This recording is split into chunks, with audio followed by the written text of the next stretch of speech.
Regular గా చేసుకునే కొబ్బరి లవ్స్ కి మోదక్ షేప్ ఇస్తే ఈ వినాయక చవితికి చక్కగా ప్రసాదం రెసిపీ లాగా కూడా ఉంటుంది కదా.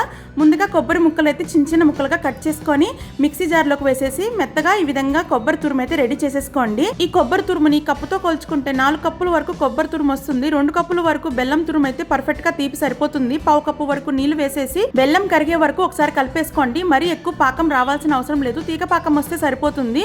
ముందుగా మనం తురిమి పెట్టుకున్న కొబ్బరి కూడా ఇందులోకి వేసేసి కొబ్బరి అలాగే బెల్లం రెండు బాగా కలిసే విధంగా ఈ విధంగా కలిపేసుకోవాలండి. కొబ్బరిలో నుంచి పచ్చి వాసన పోయి బాగా వేగిన తర్వాత 2 టీ స్పూన్ల వరకు నెయ్యి వేసేసుకొని కలిపేసుకోవాలి. సువాసన కోసం దంచిన యాలకులు వేసేసి కలిపేసుకొని దించేసేయండి. గోరువెచ్చగా ఉన్నప్పుడే మోదక మోల్డ్లోకి ఈ విధంగా స్టఫ్ చేసేస్తే మనకి మోదకాలు అనేవి రెడీ అయిపోతాయి. మోదక మోల్డ్ లేకపోతే చేతులకి నెయ్యి రాసుకొని కొబ్బరి లవ్స్ లాగా ప్రిపేర్ చేయండి. డ్రై ఫ్రూట్స్ తో గార్నిష్ చేస్తే నోరూరించే కొబ్బరి లవ్స్ మోదకాలు రెడీ. Thanks for watching.